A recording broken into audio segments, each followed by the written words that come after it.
छलान्मुहुः अद्वैतमात्मनो तत्त्वं दर्शयन्तोऽमितस्तराम् वन्दे जगतमाद्योतयो सत्त्वाभिपत्ति मूलायाग्राय मध्याय मूलमध्याग्रमूर्तये क्षीणाग्रमूलमध्याय नमः पूर्णाय शम्भवे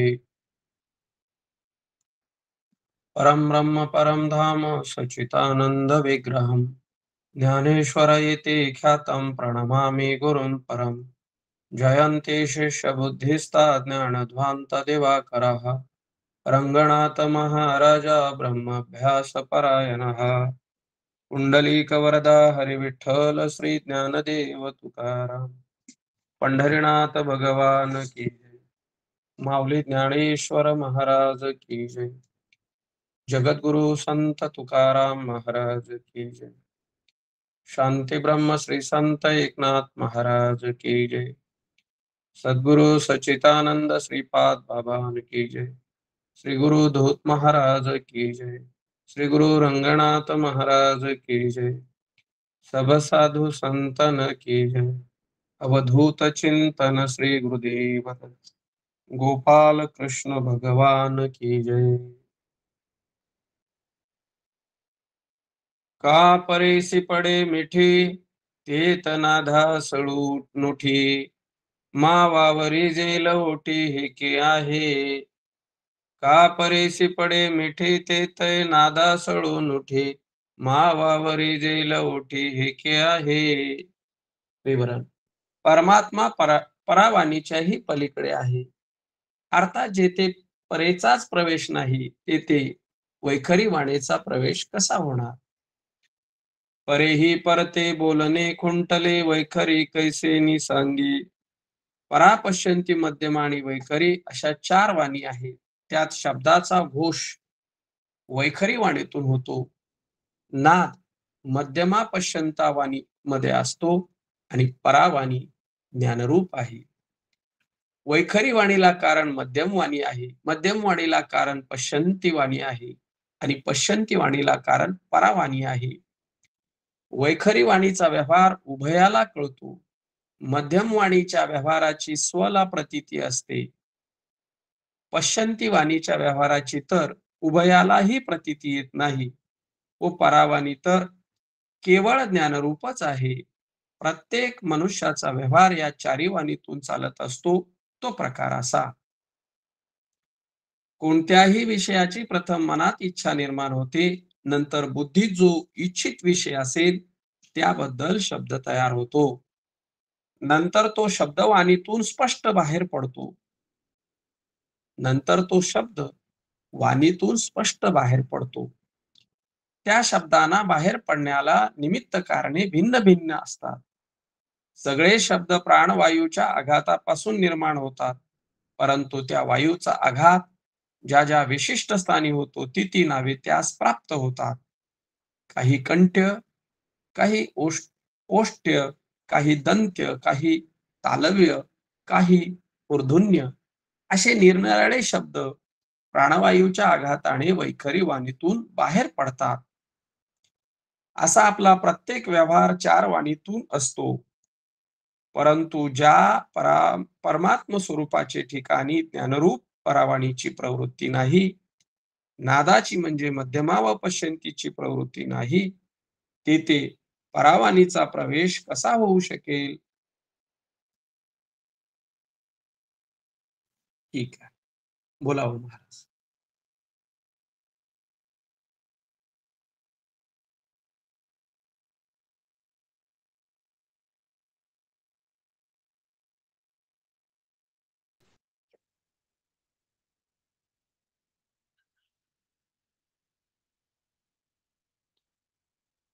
हा बोलायला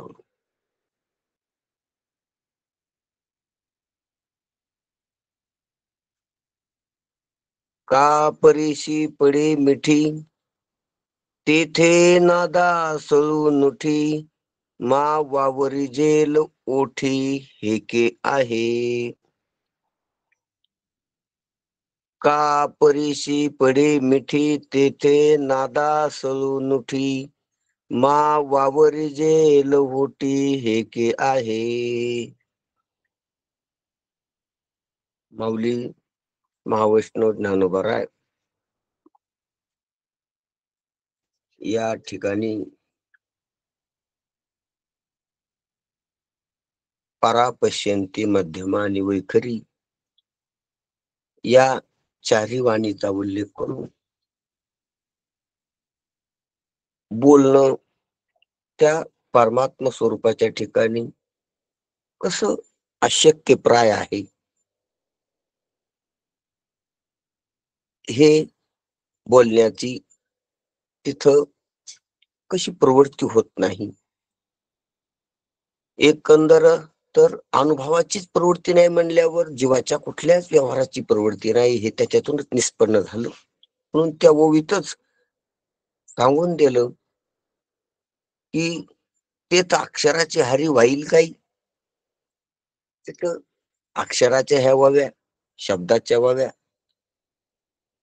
अक्षराचे शब्द होत असतात. अक्षराला अक्षर जोडून होतात शब्द, शब्दाला शब्द होते वाक्य, आणि वाक्याला वाक्य जोडून होत असते ओवी.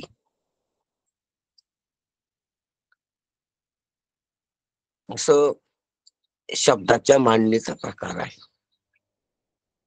तर मग जे हार आहे, हार म्हणजे ओवी, वळ, हार, लाईन, साथ. तर ज्ञानोबाराय म्हणतात की अक्षराच्या ज्या वाव्या आहेत, म्हणजे अक्षराला अक्षर जोडून शब्द, किंवा त्याच्याहून बारीक सांगायचं असलं तर ध्वनीला ध्वनी जोडून शब्द, ध्वनीला ध्वनी जोडून काय होतं, अक्षर तयार होतं. अक्षर एका अक्षरामध्ये 1, 2, 3 प्रकारची ध्वनी असतात. मग ध्वनीला ध्वनी जोडून अक्षर झालं, अक्षराला अक्षर जोडून शब्द झाला, शब्दाला शब्द जोडून वाक्य झालं, आणि वाक्याला वाक्य जोडून ओवी झाली. कारण एका ओवीत 1, 2, 1.5, 3 असे वाक्य असतात. ते काय इथं वाक्य तयार झालं ना. काय वाक्य तयार झालं की अनुभव हा ठाऊवरी आपलीच अनुसरी, ही एक वाक्य झालं. कारण वाक्य अर्थ कंप्लीट झाला. त्याच्यात जो सांगायचा अर्थ होता, प्रतिपादन करायचा, तिथे फुल स्टॉप आला. अनुभव हा ठाऊवरी आपलीच अनुसरी. अनुभव हा पूर्णतः आपणच समाप्त झाला. कारण एका श्वासात जे सांगणं शक्य आहे आणि जे ज्याच्यात वाक्यार्थ आटोपता झाला, वाक्य कंप्लीट झालं, कर्म, कर्ता, क्रियापद, क्रियाविशेषण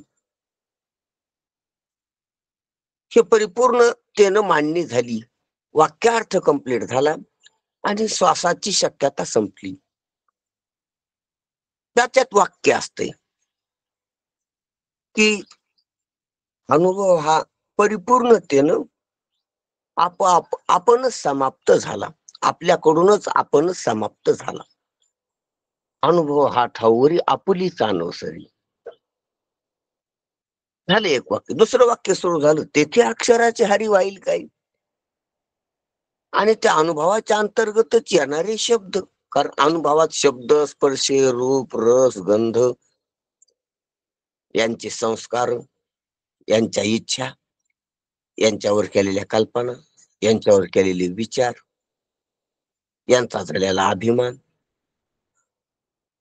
इथपर्यंत अनुभवी जरा विषयी 5 विषय,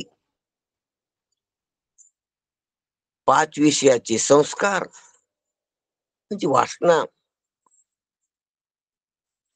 5 विषयापासून झालेली सुख दुःख, 5 विषयाची म्हणजे अनुकूलता प्रतिकूलता, आणि 5 विषयापासून त्याला ग्रहण करणारं मन आणि त्या 5 विषयावर केलेल्या कल्पना मनानं त्या पण अनुभवातच आल्या. त्या 5 विषयावर केलेला बुद्धीने विचार म्हणजे ती पण अनुभवातच आले. विचाराचा पण अनुभवच. त्याच्यापासून झालेले सुख दुःख आणि कल्पनेनं झालेला अभिमान आणि विचारानं केलेला झालेला निराभिमान, अभिमानाचा निराश याचा सुद्धा अनुभवच आहे. आणि असा याचा अभिमान निराभिमान झाल्याच्या प्रक्रिया झालेला व्यवहार याचा सुद्धा अनुभवच आहे. आणि हा व्यवहार सुसुप्ती संपाला हा देखील अनुभवच आहे.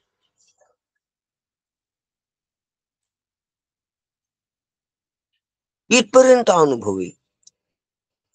आणि अशा प्रकारचा जो सर्व एकंदरीत अनुभव आहे, ठाववरी अनुभव, परिपूर्ण अनुभव, आणि तो आपोआपच संपाला महाराज म्हणतात त्या परमात्मा स्वरूपात ठिकाणी. आपण अपसयास संपाला, त्याच्याकडूनच तो संपाला.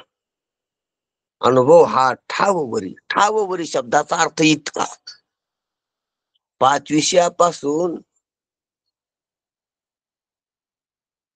संस्कार, कल्पना, विचार, अभिमान, निराभिमान इतक्याचा व्यवहार आणि इतक्याचा अव्यवहार, इतक्याचा व्यवहार जागृती स्वप्नात आणि इतक्याचा अव्यवहार सुसुप्तीत. इतका अनुभव आहे. अनुभव म्हणून तो वर्णन करता आले. आणि इतका हा परिपूर्ण रीतीने असलेला अनुभव, इतकाच नाही जडतेचा अनुभव, चिदतेचा अनुभव, पुन्हा ती एक राहिलं सांगायचं. इतका हा जडतेचा अनुभव आहे आणि पुन्हा चिदतेचा अनुभव, विशेष चिदतेचा, व्यवहार्य चैतन्याचा अनुभव, व्यवहार्य जडतेचा अनुभव. आणि इतका व्यावहारिक अनुभव, इतका स्वप्नातला कल्पित अनुभव, स्वप्नातला कल्पित व्यवहार, जागृतीतला व्यावहारिक व्यवहार आणि सुसुप्ती दोन्ही व्यवहाराचा अभाव, थांबा, अव्यवहार्य अवस्था आणि तिचा बी अनुभव.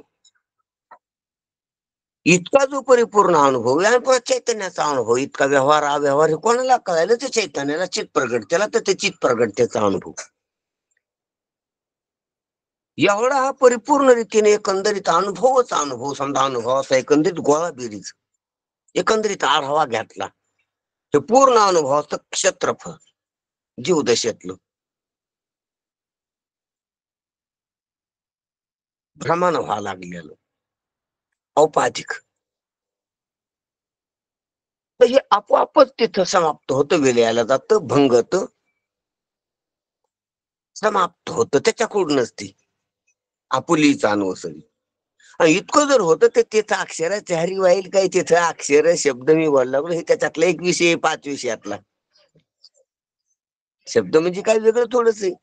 5 विषयापैकी एक एक ऑप्शन आहे, एक त्याच्यातला विषय आहे. अनुभव सर्वच आले, शब्दाचा थोडासा अनुभवच आहे शब्दाचा. म्हणून तिथं अक्षर काही वेगळी राहिली नाही, म्हणून अक्षराचं काही वेगळं खंडन करायचं काम नाही. हे जरी ज्ञानोबरायला माहित असलं किंवा आपल्याला माहित करून दिलं असलं त्याने, तरी बी ज्ञानोबरा हे सर्व बोलण्यानंच सांगायलीत. सर्व जे व्यवहार चालला हा शब्द व्यवहारच आहे, वाचिक व्यवहाराचे, संतवाणी, वेदवाणी, गुरुवाणी, देववाणी, शास्त्रवाणी, वाङ्मयीन सर्व हे सर्व वाणीनच सांगायले. म्हणून विशेष हेतवानं प्रामुख्यानं पुन्हा वाणीसाठी बोलावं लागायले. अनुभवात सामान्यतः त्याच्यात वाणी आलीच, अनुभवाच्या खंडनात वाणीचं खंडन झालेलंच आहे. पण प्रकर्षानं पुन्हा का करायले? कारण की वाणीले बाकीचे तरी होते, पण वाणीचा लय व्यवहार चालतो परमार्थात, गुरु शिष्यात, साधकात, विवेक्यात, अभ्यासूत, कुतर्क्यात, शब्दाचं लय चलतंय. शब्दावरच परमार्थाची इमारत उभी असल्यासारखी आणि शब्दातच लय चलतं भांडवल, शब्दाचं जंगल. शब्दानच भांडणं, शब्दानच विवाद, वाद, संवाद, अनुवाद शब्दानच होतात. म्हणून माऊलीला प्रकर्षाने शब्दाचं खंडन, कारण इतराचं खंडन करायची इतरात गुंतलेलीच नाही. ते साधक मंडळी जी आहे ना, ही शब्दातच जास्त गुंतलेली असते. शिष्य मंडळी ना शब्दातच जास्त गुंतले, त्याने इतर सर्व सोडून शब्द पकडलेले असते. त्यांना जरा विशेष येतो ना. माऊलीला एक प्रकरणच का कोरलं, शब्द खंडनच केलं. रूप खंडनाचं प्रकरण का नाही केलं? रस खंडनाचं प्रकरण का नाही केलं? गंध खंडनाचं प्रकरण नाही काय केलं? स्पर्शात तर किती गुंतलेले लोक, स्पर्श तर जास्त विकारी, त्याचं खंडनाचं प्रकरण का नाही केलं?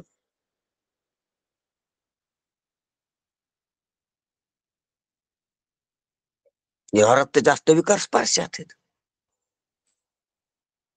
मग त्याचं खंडनाचं प्रकरण का नाही केलं? शब्द खंडनच काय आहे पुढचं प्रकरण आता? आणि त्याच विवेचन माऊली याच्यात बीज खोसून दिलं त्याला या ओवीत. ते तर अक्षराची हरी वाईल काही, तिथून शब्द खंडनाची सुरुवात झालेली. पुढच्या प्रकरणाचं अवतरण द्यायला इथं. मग शब्दखंडन का?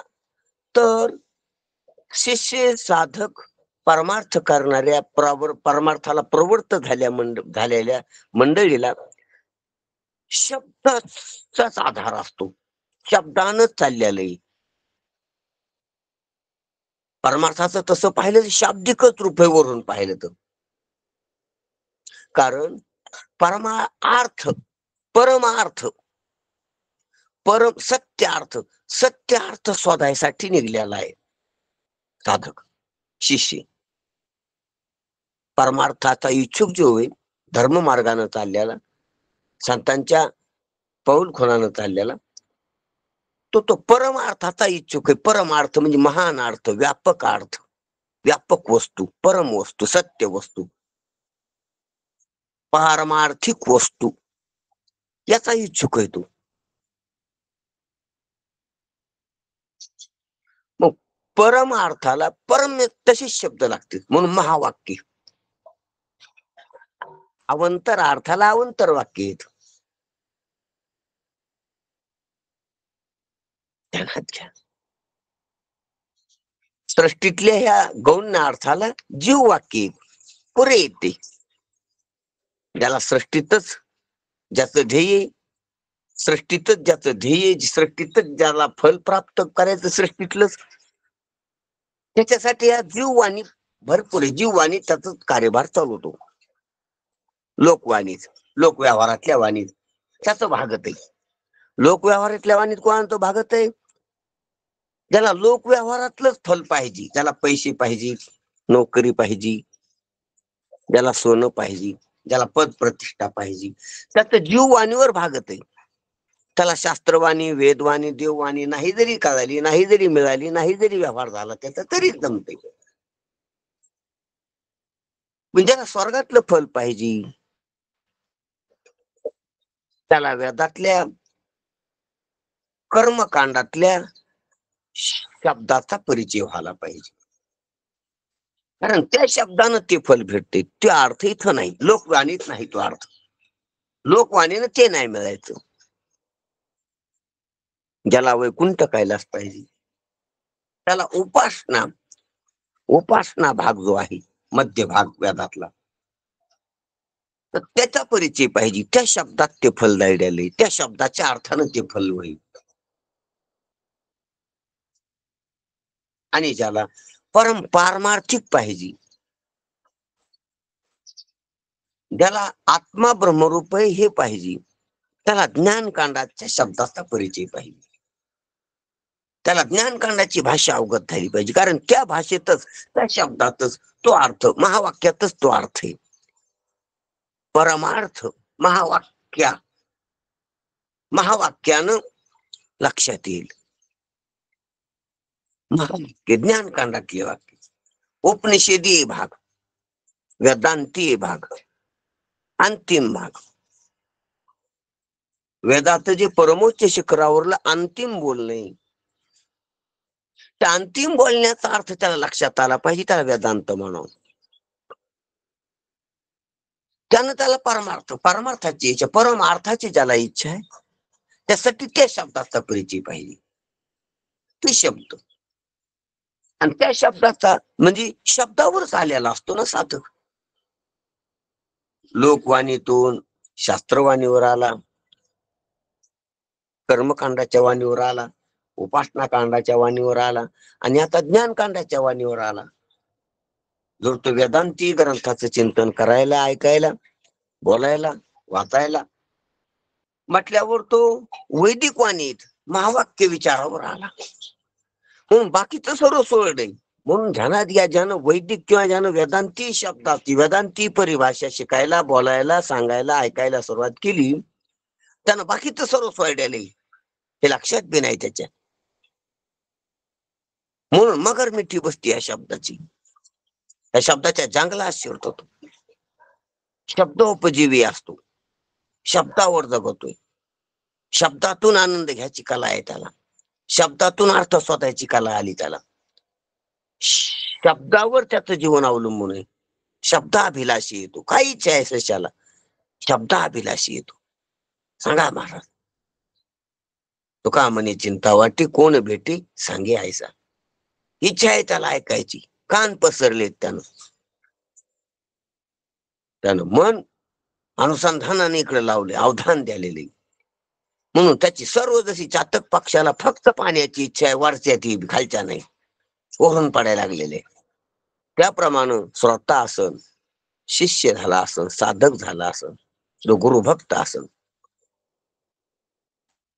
त्याला शब्दावर जगतो. तो शब्द असले तरच टिकत होतो, शब्दावरच जगतो, नाही तर फेल होईल तो शब्द नसल्यास. आता इतकी शब्दाची तहान आहे त्याला, इतकी शब्दाची ओढ आहे त्याला. शब्दावर जीवन त्यानं स्पर्श टाकलेत, त्यानं रूप मागत भिरकावून दिलीत, त्यानं रस झुगारून दिलीत, गंधाची पर्वा केली नाही. गंध, रस, रूप आणि स्पर्श याला गौणात टाकून मुख्यत्वानं तो शब्दात ग्रहण करायलाय, शब्दोपजीवी झालाय. शब्दावरच सर्व भागवायला तो. बस शब्द पाहिजेत त्याला, शब्द पाहिजेत फक्त. बोलायला नाम पाहिजे, ऐकायला उपदेश पाहिजे, बस शब्द शब्द शब्द. थंड शब्दावरच तो राहा लागलाय. मग इतका शब्दावर अवलंबून आहे, म्हणून सर्व व्यक्त सुटले तर शब्दाचं लागले त्याला, हे ध्यानात घ्या जरा. म्हणून त्याला बाकीचं त्यानं मननच खंडन केले. त्यानं साधक अवस्थेत त्यानं शमदम उपरती दीक्षामध्ये सर्व टाकले. ध्यानात घ्या, शम दम उपरती आणि तितिक्षामध्ये त्यानं सर्व टाकून दिले, सहन केले आणि टाकून दिले. आणि त्याच्या विरहाचा अवस्था बी सहन करायला तो, ते नाही तरी सहन करायला तितिक्षा आहे.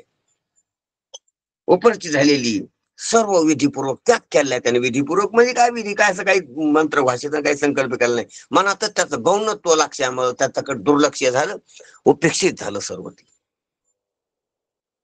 उपेक्षित जो खरा श्रोता आहे तो अत्याराला उपेक्षित करतो. तो वाटानं कुठे जेवायला पंगत असली, रसाला उपेक्षित करतो, पाहत नाही तिकडे की आपलं प्रवचन जाईल. पंक्तीसाठी प्रवचन जाऊ देतो, तो श्रोता नाही.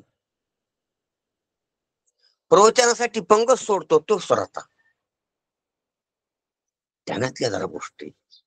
वाटानच कुठं प्रवचन चाललेलं, आपण प्रवचनाला चालतो, वाटानच पंगत बसली, घ्या म्हणली जेवून, म्हणली प्रवचन काय थोडाफार जाईल, किती जाता, अर्ध जाईल, अर्ध तर येईल ना आपल्याला, पण जेवण होईल पूर्ण. श्रोता नाही तो.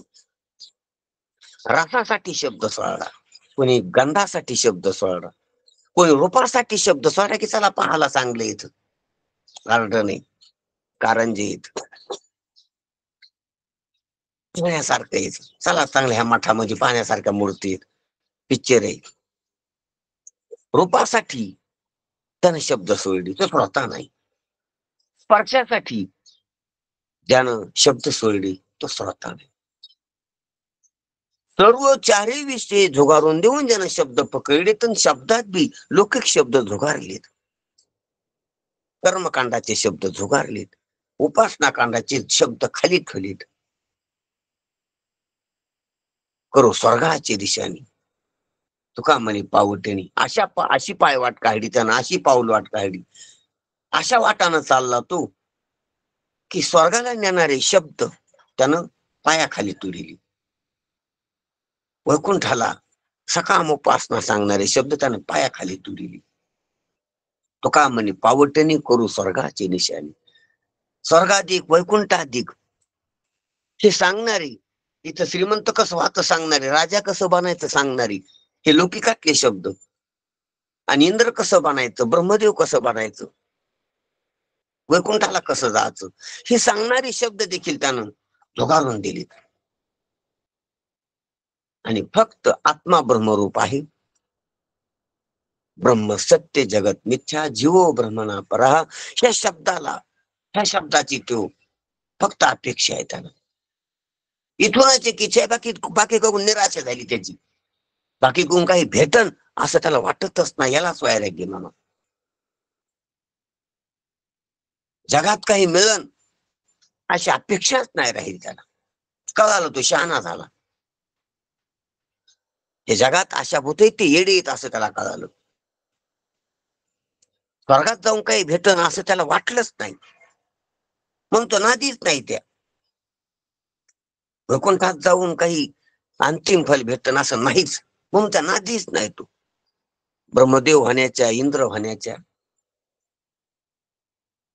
श्रीमंत होण्याच्या, राजा होण्याच्या, मान मिळण्याच्या, विषय मिळण्याच्या नादी नाही तो. प्रारब्ध प्राप्त आहे ते मिळालेलं, ते मिळायला लागलेलं आहे, पण ना त्याचा नाद नाही त्याला. तुका म्हणे टाकी संसाराचा छंद कसा टाकलाय त्यानं. मग परमानंद पावशील, तर परमानंद पावायसाठी तो पुढे उभा आहे, प्रयत्नशील आहे, साधक आहे, साधनारूढ आहे. काय साधन? तर तत्वज्ञानाचे शब्द, ब्रह्मज्ञानाचे शब्द, गुरुमुखातून आलेले शब्द,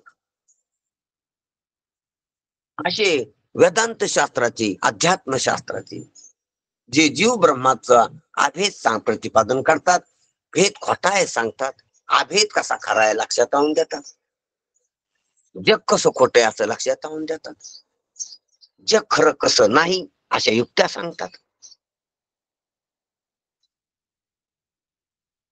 जीवाचं वाच्य स्वरूप कसं कल्पित आहे, लक्ष्य स्वरूपच कसं खरंय.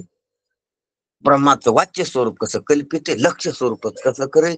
आणि जीव लक्ष्य आणि ब्रह्म लक्ष्याचं याचं ऐक्य कसं आहे.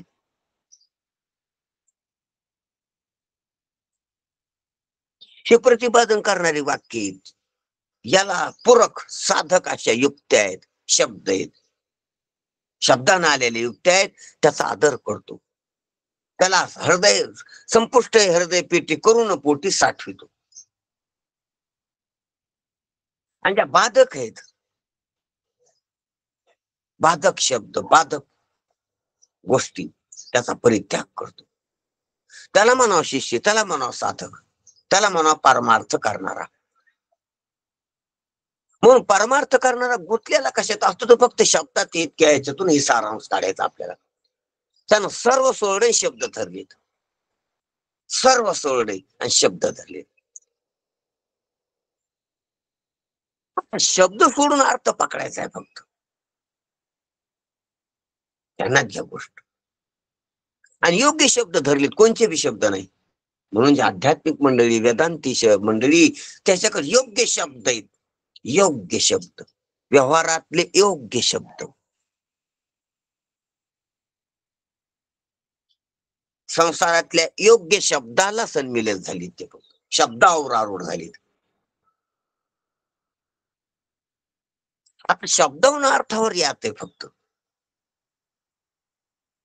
मग त्या शब्दाहून अर्थावर येण्यासाठी शब्दाचं खंडन करायला पाहिजे, कारण सर्व सोडे शब्द पकडलेत. आता शब्द सोडून अर्थ पकडायचा आहे, त्यातला गर्भार्थ लक्षात घ्यायचा आहे. शब्द तरी भेदच आहे, भेद सोडून अभेदात यायचे.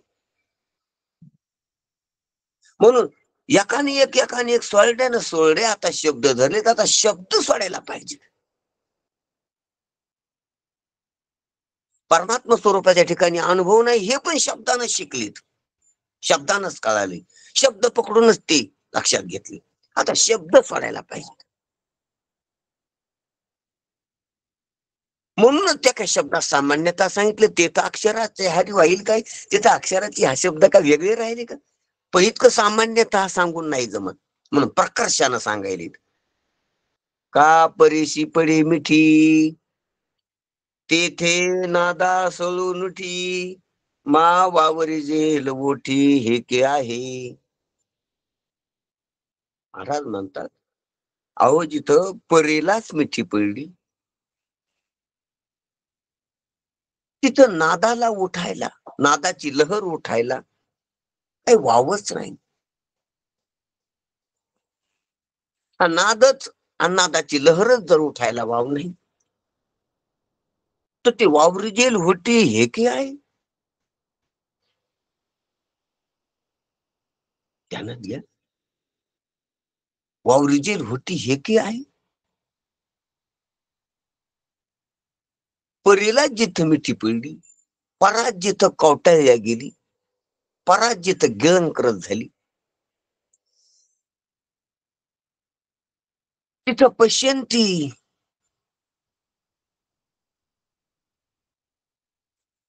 नादाचा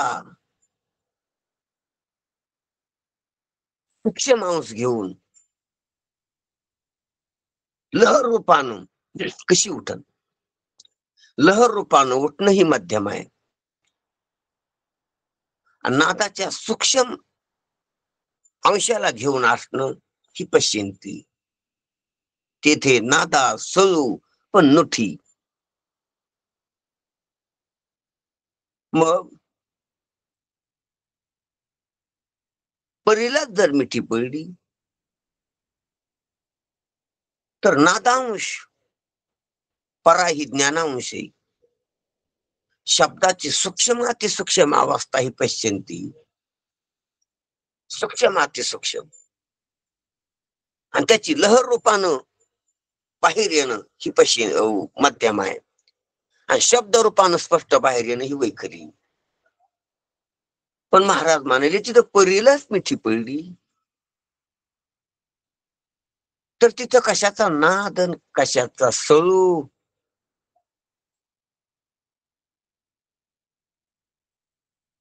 आणि हटानं बोलण्याची तर भाषा सोडा, हटानं बोलण्याचं तर अपेक्षा सोडा. हे की आहे, हे केव्हा घडल, हे कसं शक्य आहे का? परावाणीचा जिथे नाश होतो, तिथे पश्यंती तथा मध्यमा यांची तर प्रवृत्तीच होणार नाही ना. कशी प्रवृत्ती होईल, पराच नाही म्हणल्यावर?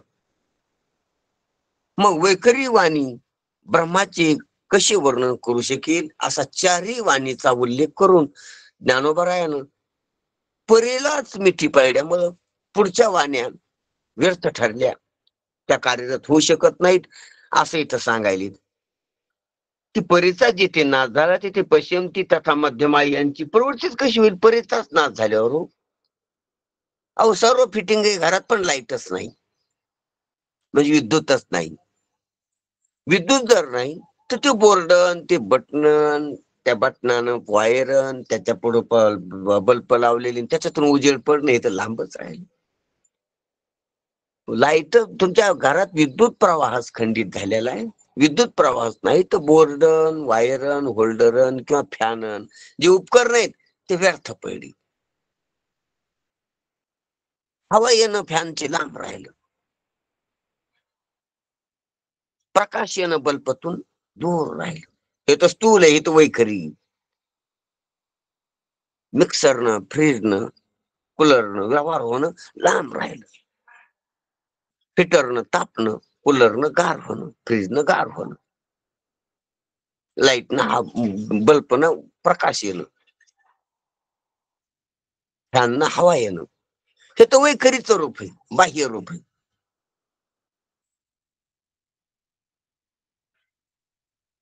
मुडला त्याची जी काही व्यवस्था आहे, त्याची जी मोटर आहे, त्याच्यातली जी काही व्यवस्था यंत्रणा आहे, तीच चालू होणार नाही, म्हणजे माध्यमात चालू होणार नाही.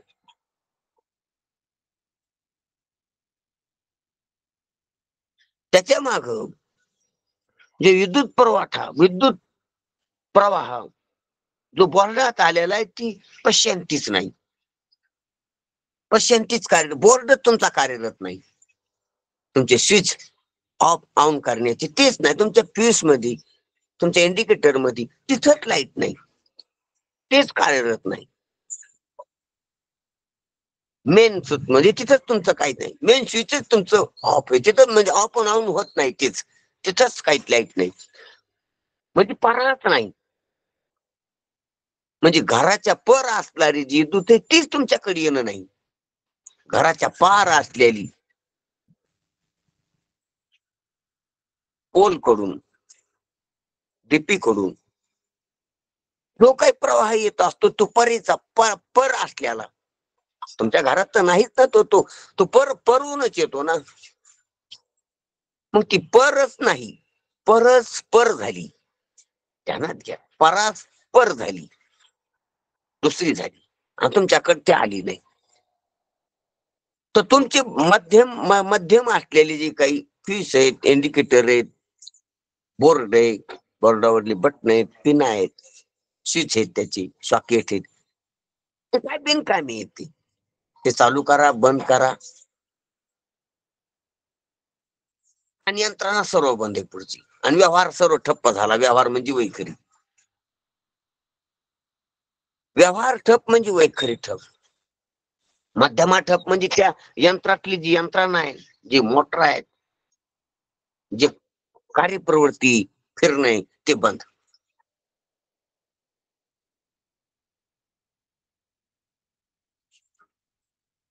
आणि पश्यंती म्हणजे तुमचे बोर्ड, मेन स्विच, ते बंद. का? परा नाही. मग परेला मिठी पडली म्हणून विद्युत पुरवठाच खंडित झाला व तिकडे डीपीच गेला, पोल उखळले, तारा तुटल्या बाहेरल्या रस्त्यात. परा झाली. परा हे तिचं नाव आहे. परा होणं हे त्याला विशेषण दिलं मी. म्हणून सांगायचं तात्पर्य, परीशी पडे मिठी तेथे नादा सोडून उठी, मावावर जेल होती हे की आहे. त्याप्रमाणे या परमात्मा स्वरूपाच्या ठिकाणी परा नाही म्हणजे चौथा ध्येय नाही. परा नाही म्हणजे आत्मत्वच नाही, तर ब्रह्मत्व कुठं? परा नाही म्हणजे विशेषताच नाही, तर सामान्याला सामान्य कोण म्हणे. परेशी पडे मिठी, व्यवहार होण्याचं जे ठिकाण आहे, जो ठाव आहे, तोच राहिला नाही. ठाव ठिकाणा सोडाला. जसं अतिरेक्याचं, नक्षलवाद्याचं ठिकाणच ओढून टाकावं, तर मग पुढं काय राहील? त्याचं ठिकाणच ओढिल. त्याचं राहण्याचं ठिकाण आहे, जी काही प्रयोगशाळा आहे, त्यांची जी काही शस्त्रास्त्राचा साठा आहे, तोच ओढून टाकला. तसं परेची पडे मिठी तेथे नादा सोडून उठी, मावावर जेल होती हे की आहे. परमात्मा परावाणीच्याही पलीकडे गुरुजी सांगायच्या विवरणामध्ये, अर्थात तेथे परेचा प्रवेश नाही, तेथे वैखरी वाणीचा प्रवेश कसा होणार? काही मुक्तिक न्यायानं जेथे परेचाच प्रवेश नाही, तिथे वैखरी वाणीचा प्रवेश कसा होणार? अहो, जिथं राजाला प्रवेश नाही, तिथे इतराला कसं जाता येणार? ध्यानात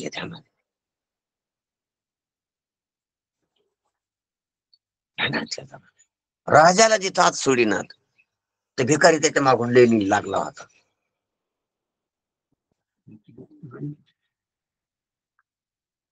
भिकारी त्याच्या मागून लाईनला लागला की त्याच द्वारावाट आपल्याला जात, राजाला जाऊ द्यायना. ध्यानात घ्या जरा. त्याप्रमाणे महाराज म्हणतात की अर्थात जिथे परीचा प्रवेश नाही, तेथे वैखरी वाणीचा प्रवेश कसा होणार? परी ही परते बोलणे खुंटले, वैखरी कैशेनी सांगी. ज्ञानोबरायाचा सुंदर अभंग आहे. पांडुरंग कांती दिव्य तेज झळकती, रत्न खचित फाकती प्रभा, रत्न किळ फाकती प्रभा. म्हणून परीही परते बोलणी खुंटली. ज्ञानोबा राय सांगायले की परीच्या पर झाल्यामुळं, परीच्या पर गेल्यामुळं, परास परती झाल्यामुळं हे जे वैखरी वाणीचं बोलणं आहे, मध्यमावाणीचं स्मरण आहे, पश्यंती वाणीचं पाहणे, हे खुंटलं. परीही परते बोलणे, स्मरणे, पाहणे खुंटले. वैखरी कैसेनी सांगी. परास परती झाल्यामुळं बोलणं, आठविणं आणि पाहणं, बोलणं वैखरीचं, आठविणं मध्यमेचं आणि पाहणं पश्यंतीचं. बोल परीही परते बोलणे खुंटले. वैखरी कैसेनी सांगे. तिथं वैखरी काय बोलन, ध्यानात घ्या. बोलू शकत नाही. परा, पश्यंती, मध्यमा आणि वैखरी अशा 4 वाणी आहेत. किती वाणी? 4. परा, पश्यंती, मध्यमा आणि वैखरी. वैखरी ही स्थूल देहाची वाणी आहे, क्रियाशक्तीनं चलते, रजोगुण प्रधान आहे म्हणून क्रियाशक्ती त्याच्यात. मध्यमा ही सूक्ष्म देहाची वाणी आहे. ती सूक्ष्म देहाची वाणी ज्ञानशक्तीनं चलते आणि तिचा क्रिया ज्ञानशक्ती त्याच्यात आणि ती सत्वगुणानं चलते. असं आपण पाहिलेलंच आहे पंचीकरण. तशीच मध्यमवाणी बद्दल बोलत आता पश्यंती वाणी ही कारण देहाची वाणी आहे. ती द्रव्य शक्तीनं चलते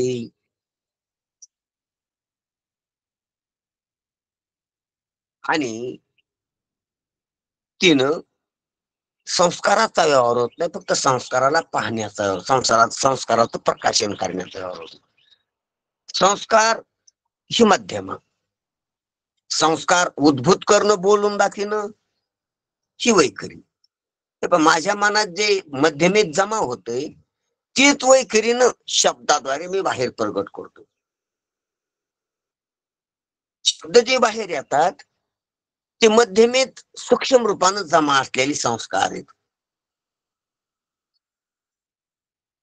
आणि त्या संस्काराला कसं बाहेर फेकता येतं तर पश्यंतीनं पाहून त्यातले निवडायची. अनंत शब्द आहेत माझा, अनंत संस्कार आहेत. त्यातले योग्य योग्य कोणते कोणते बाहेर फेकायचे ते पश्यंतीचं काम. वैखरीकडे कोणते कोणते द्यायचे त्याच्यातले निवडायची, पाहायचं. ती पश्यंती पाहती क्या हे हे हे हे त्यातले एक एक एक ओढू बाहेर, संस्कार बाहेर टाकण्याची जी प्रक्रिया आहे पाहून पश्यंतीनं पाहते. ते संस्काराचं प्रकाशन, संस्काराचं पाहणं होतंय. पश्यंती काय पाहते? संस्कार. संस्कार वरी काय येतात ते मध्यमान, मध्यमाच आहे ती. आणि बाहेर येतात ती वैखरी. संस्कारानं जी भालती, ध्यानात घ्या जरा, संस्कारानं होट हलतात, संस्कारानं प्राण मोजून मापून त्या शब्दापुरताच बाहेर येतो. संस्काराने संस्कार आहेत. भाषा शिकणं हे संस्कार आहेत, संस्कारित होणे.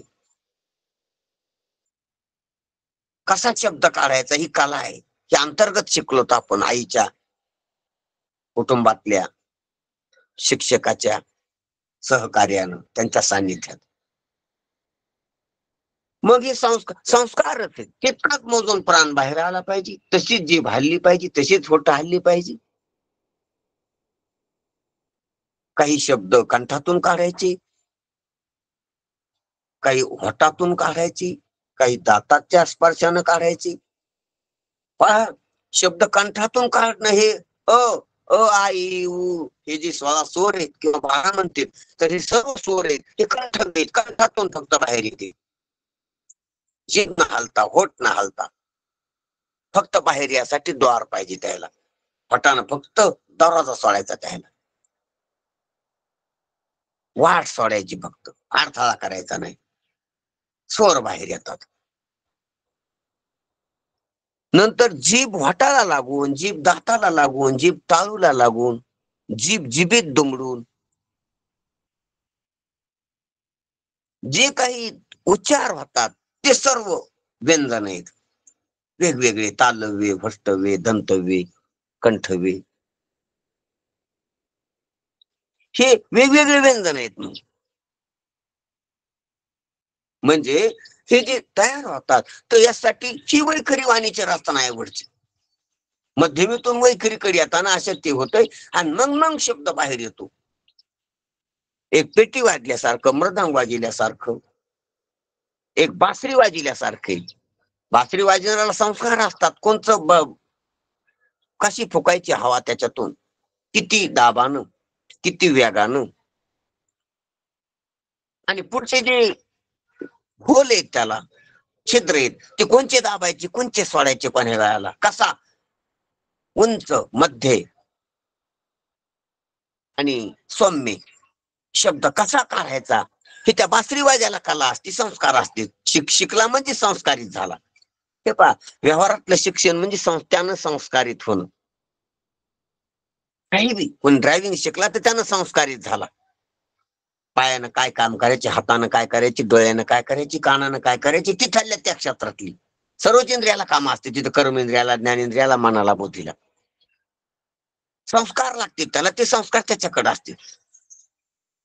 पायानं ब्रेक, पायानं गेअर, किंवा पायानं काय एक्सलेटर कसं चालवायचं त्या टायमाला, हातानं गेअर कसा बाटलायचा, हाताने टेरिंग कशी कुंकड, किती वेगानं, किती मापात वळवायची, आरशाकडे पाहायचं, कानानं मागचा ध्वनी ऐकायचा, पुढचे रोड पाहायचा, पुढची वाहनं पाहायची, खड्डे पाहायची, अंदाज घ्यायचा, बाजू घ्यायचा. अंदाज हे मनाचं काम आहे. ते अनुमान आहे की आपण इतक्या वेळात ती पुढून गाडी आली तितक्या टायमात निघून जाऊ शकतो का बाजूला साईड घेऊन. ते अंदाज आहे, अनुमान आहे. ते तू चुकलं की ऑक्सिजन. अंदाजाचा अंदाज आला, अंदाजाचा अंदाज यायला पाहिजे. चुकला की ऑक्सिजन. पाहताना अंदाज घेता आला पाहिजे. ते खड्डे आपल्याला इतका स्टेरिंग इकडे फिरली की ते खड्डे चुकलं पाहिजे. अंदाज हे ड्रायव्हर ते जास्त अंदाज, अनुमान प्रमाण जास्त चलते. मागच्या काना म्हणजे आरशानं मागचं पाहायचं, काचेतून पुढचं पाहायचं, कॅबिनेटली कॅबिनेट पाहायचं, काही अंतर्गत ओळखायचं, काही अंदाज घ्यायचे. हे संस्कार संस्कारित झाला एक बार की झाला ड्रायव्हर. त्या व्यवहाराचं त्याला सर्व आलं. तसंच बासरी वाजवण्याचं तसंच ते संस्कार व्हायला पाहिजे. तशी की कोणता आवाज काढायसाठी कोणतं बटन किती वेळ दाबावं लागतं, कोणतं होल कोणतं सोडायचं, कोणतं ढिलं सोडायचं, कोणत्यातून थोडी हवा येऊ द्यायची, कोणत्यातून पूर्ण हवा येऊ द्यायची, आणि कोणतं पूर्ण दाबून धरायचं, ते किती वेळ हे बासरीवाल्याला सांगावं लागत नाही. नुसतं तितकंच नाही, पुन्हा हवा किती वेगानं, कोण्या वेळास किती कमी, कोणची जास्त, केव्हा कमी, केव्हा बंद करायची, वाट केव्हा वट दाबायचा, केव्हा जिभीनं आखडायची. ते संस्कारच आहे. ते नुसतं बोलून नाही जमत. ते कोणाला म्हणूनच कोणाला बासरी वाजवता येत नाही, कोणाला पेटी वाजवता येत नाही. संस्कार आहेत. पट नाहीत त्याचं समजा स्वराची पेटीमध्ये भात आहे. आणि ते योग्य अंगुठ्यानं, करंगळीनं, बोटानं कोणत्या वेळेला कुंकड फिरवायचं, ती एक कला आहे. तशी बोलणं एक कला आहे. ते आपण सहज शिकलोत म्हणून त्याचं आपल्याला महत्व वाटत नाही. हात पहा किती हालचाली आहेत बोलताना. म्हणून वैखरी माहित बी नाही आपल्याला होटातून कोणते शब्द निघतील. जीभ आणि होटाच्या संबंधातून कोणते शब्द निघतील. तिथे व्याकरण पाणिनीचं शास्त्र पाहिल्यास करते की अरे बाबा आपण तर बोलून जातो त्याने कळत बी नाही. होष्टव्य कोणचे, कंठव्य कोणचे, दंतव्य कोणचे. मनात च, दाताला जीभ न लागता मनात च मानता येतं का? त, च, ज, झ ही जी रांग आहे ही दंतव्य. जीभ दाताला लागल्याशिवाय ते शब्द निघत नाहीत. काही जीभ टाळूला लागल्याशिवाय निघत नाहीत. काही जीभ होटाला लागल्याशिवाय निघत नाहीत. काही होठ बारीक केल्याशिवाय निघत नाहीत. काही होठ बंद केल्याशिवाय निघत नाहीत. म माना, बिगर होठ बंद केल्याचं म माना मानता येतं का?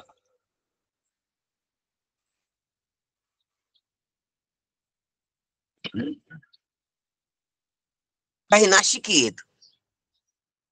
म्हणून असो, ही समज कला आहे, शब्द बाहेर येण्याची कला आहे, आणि ती आपल्याला अवगत आहे त्या त्या भाषेतली. आता एक भाषा मराठी येत असन, कोणाला संस्कृत येत असन, कोणाला इंग्लिश येत असन, कोणाला हिंदी येत असन, मग अनेक भाषा आहेत. प्रांत बदलला की भाषा वेगळी होती. देशानं, कालानं आणि वस्तूनं भाषा बदलते. भाषा काय माणसाच्या त्याच अशा नाहीत, पशुच्या भाषा वेगळ्या आहेत. कोल्ह्याची भाषा कुत्र्याला येत नाही, कुत्र्याची भाषा कोल्ह्याला कळत नाही, वाघाची भाषा आहे वेगळी.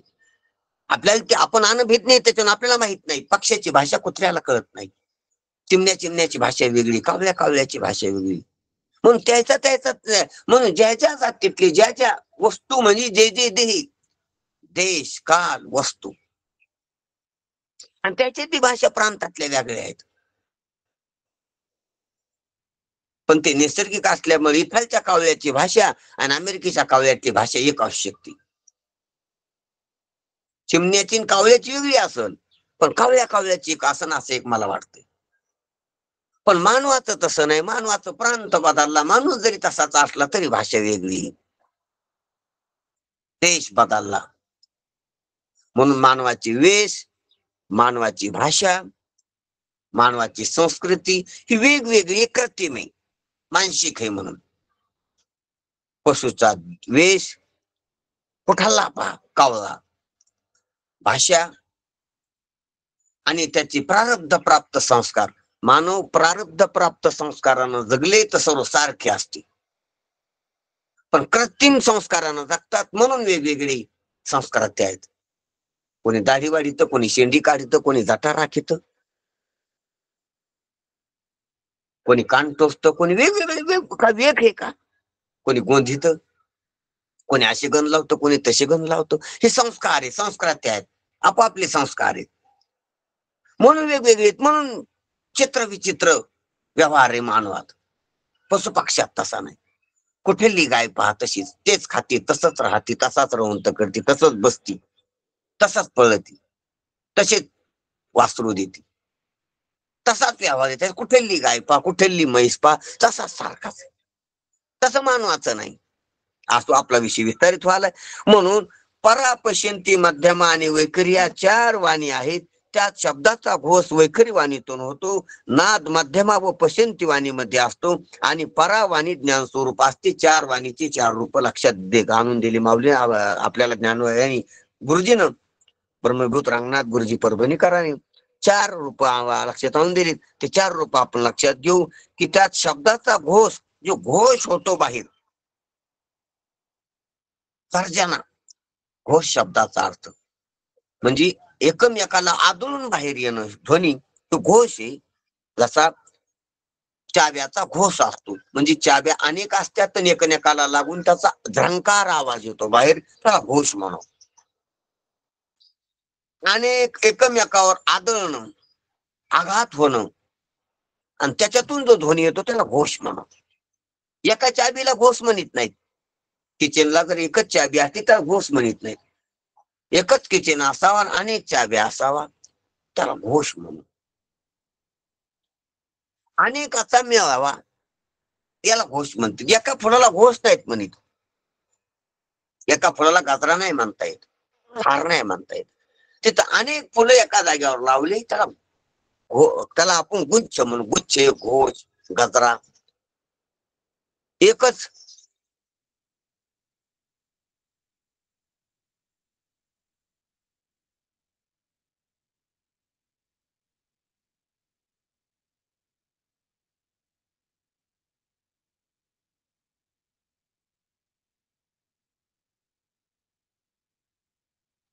महाराज रिमूव्ह झाले वाटतं.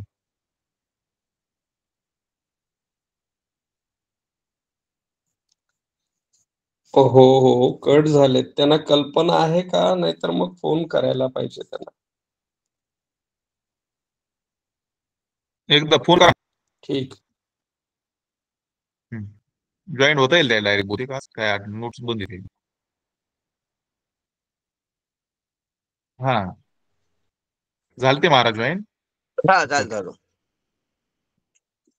बोलू का? हा हा बोला बोला बोला. बोला.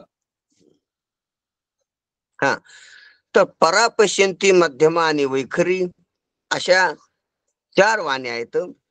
तर 4 वाण्याचा व्यवहार सांगायलेत महाराज आपल्याला, की घोष जो होतो तो अनेकाच्या समूहातून होत असतो. जसं दात, होठ, जीभ, टाळू, नाक, कंठ याच्या माध्यमातून जो बाहेर येतो आवाज तो घोष आहे, तो वैखरी वाणीत होत असतो.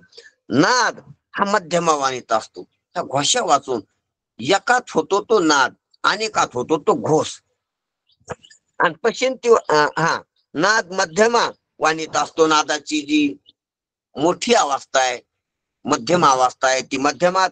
आणि नादाची जी अतिसूक्ष्म अवस्था आहे तर ती पश्यंती वाणीमध्ये सांगितली. आणि परावाणी ही ज्ञान स्वरूप असते. परावाणी ही निखळ ज्ञान आहे, ज्ञानाला विषय, ती मध्यमा पश्यंती वाणी. आणि ज्ञानाच्या विषयात अनेकता तर ती मध्यमा वाणी. ज्ञानात घ्या, ज्ञान सोर निखळ ज्ञान ती परा, ज्ञानाला विषय ती पश्यंती. आणि ज्ञानाच्या विषयात अनेकता ती मध्यमा. आणि ज्ञानाच्या विषयाच्या अनेकतात व्यवहार ती वैखरी. तर ध्यानात आलं तर पहा, थोडा थोडा फरक आहे, पण थोड्या थोड्या फरकानं ते स्थूल रूप होत बाहेर येते. ध्यानातच घ्या, जरा ध्यानातच घ्या, काय करा पुढे जाऊन. निखळ ज्ञान, फक्त ज्ञान, ज्ञानात काही संस्कार नाही, ज्ञानाला विषय पण नाही, ती परा. अज्ञानाला विषय होणं ती मध्यमा, आपली पश्यंती.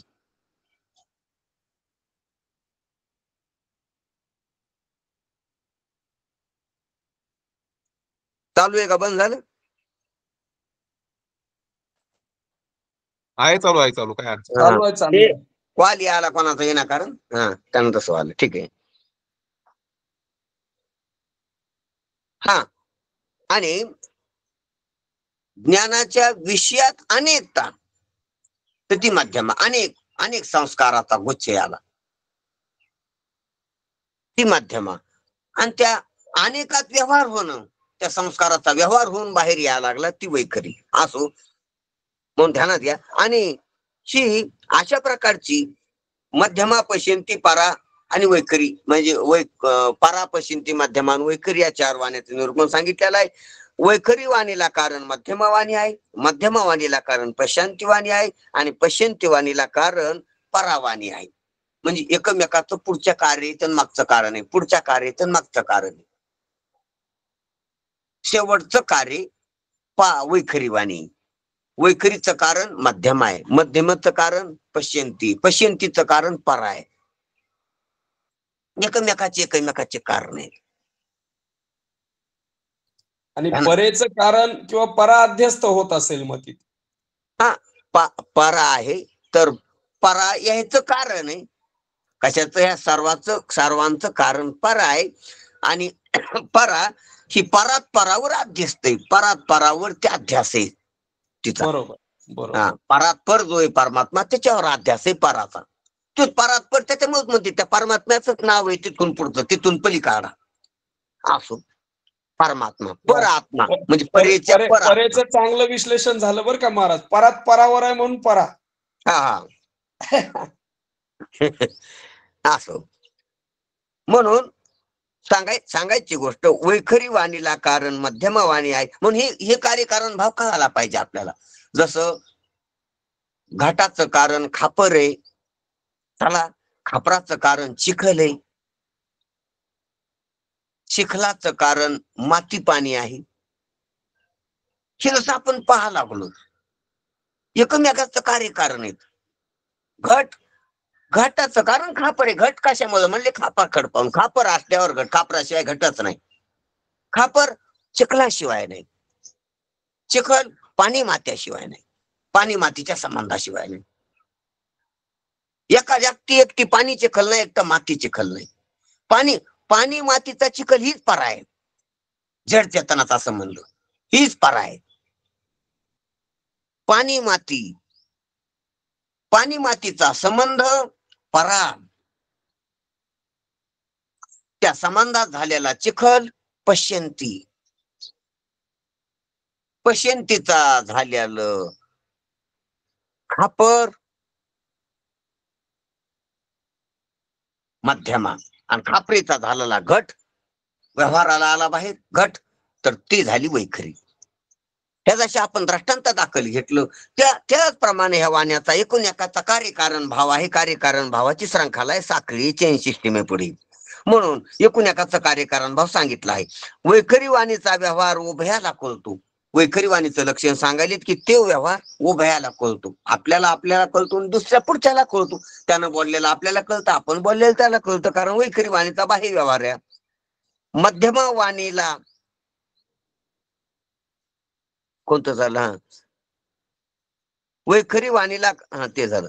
वैखरी वाणीचा व्यवहार उभयाला कळतो. मध्यमा वाणीच्या व्यवहाराची सोला प्रतीती येते. मध्यमा वाणीचा व्यवहार दुसऱ्याला कळत नाही. मी मनात काय संस्कार केले, काय हातळलं, काय बोललो मनात, ते दुसऱ्याला कसं कळलं. जवळचा जरी मित्र असला तर माझ्या मनात काय येऊन गेले हे त्याला कळत नाही. मध्यमा वाणी म्हणजे मध्यमा वाणीचा व्यवहार ज्याचा त्याला कळतो. मध्यमा वाणीचं बोलणं जी वाचा आहे मध्यमा, ती ज्याच त्याला ऐकू, ती ज्याच त्याला कळती. हा बरोबर आहे. मध्यमा वाणीच्या व्यवहाराची सोला प्रचिती येते आणि पश्चिंती वाणीच्या व्यवहाराची तर उभयालाही प्रतीती येत नाही. ध्यानात घ्या. आता पश्चिंती वाणीचा जो काही व्यवहार आहे त्याची पुढच्याला प्रतीती येत. अरे मध्यमाची येत नाही तर पश्चिंतीची कशी येईल. पण पश्चिंतीची ज्याची त्याला तरी कळते. आपली मध्यमाची ज्याची त्याला तरी प्रतीती येते, अनुभव येतो. पण पश्चिंतीची सोलादी प्रतीती येत नाही. फक्त कोणाला येते, जो स्थिर झाला. म्हणून पश्यंती वाणीची प्रतीती योग्याला येते, ध्यान अवस्थेला येते. का? कारण की त्याला तितकंच त्याला वैखरी आणि मध्यमा पूर्णतः शांत व्हावं लागेल, तेव्हा पश्यंतीची प्रतीती येईल.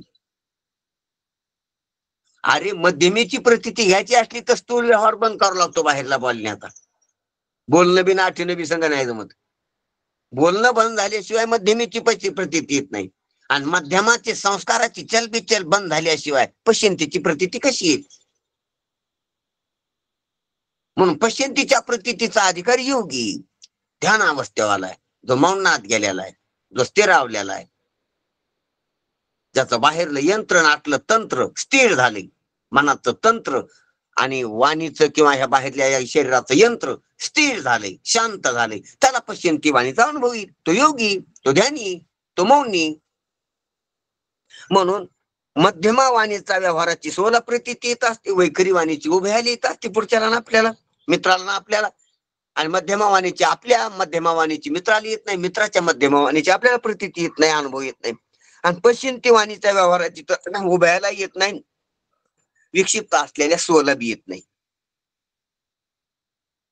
तर योग्याला येते, तिथे उल्लेख नाही पण मी सांगायला लागलो. व्यवहाराची सोला प्रतीती असते. पश्चिंती वाणीच्या व्यवहाराची प्रतीती उभयाला प्रतीती येत नाही. व परावाणीची तर केवळ ज्ञान स्वरूपच आहे. परावाणी तर केवळ ज्ञान स्वरूपच आहे, ती प्रतीती स्वरूपच आहे. म्हणजे ती प्रतीतीच आहे, ती तिथंच प्रतीती. मग तिची प्रतीती मानता येत नाही. दुसऱ्याची प्रतीती येते, तिची प्रतीती म्हणजे ती ज्ञान स्वरूपच आहे ना.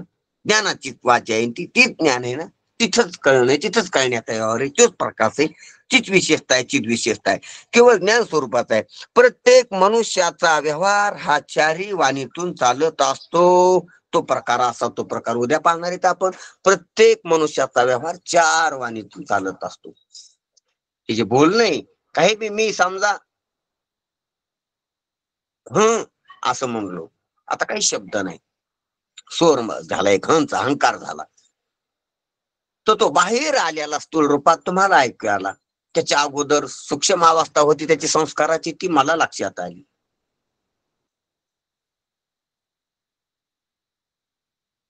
आणि ती लक्षात घेण्यासाठी, ती अहंकार पाहण्यासाठी आज जी दृष्टी होती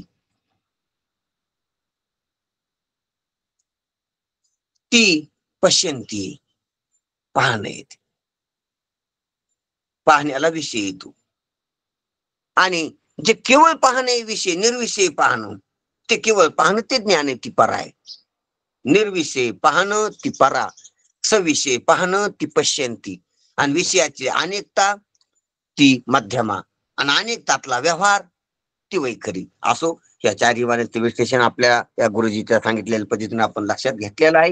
म्हणून या चारही वाण्याची जो काही प्रकार आहे तो चारही वाण्याच्या वापरूनच प्रत्येक माणूस चालत असतो, बोलत असतो, व्यवहार करीत असतो. म्हणून या चारही वाण्याचा व्यवहार आहे. आणि या चारही वाण्याचा व्यवहार जगदांपाती आहे.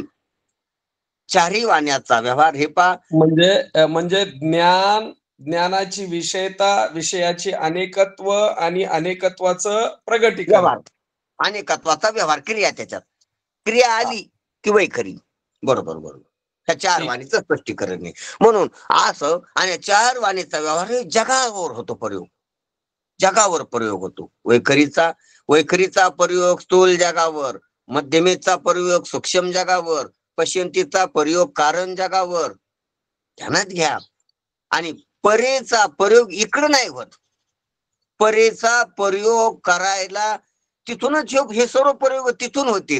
आणि परेचा प्रयोग परात्परावर करायचा, तेच अध्यात्म आहे, तेच अनुसंधान आहे, तेच महावाक्य विवेचन आहे.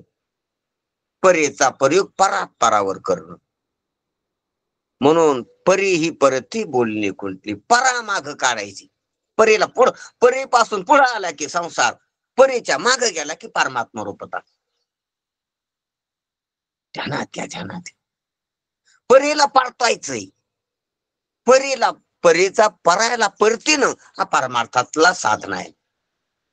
परेला मुरड घालायची, परा इकडं व्हा लागली. परा पश्यंतीकड, पश्यंत मध्यमाकड, मध्यमा वैखरीकड, हे जगाकड चालल्यात. परेचा प्रवाह माग करायचा.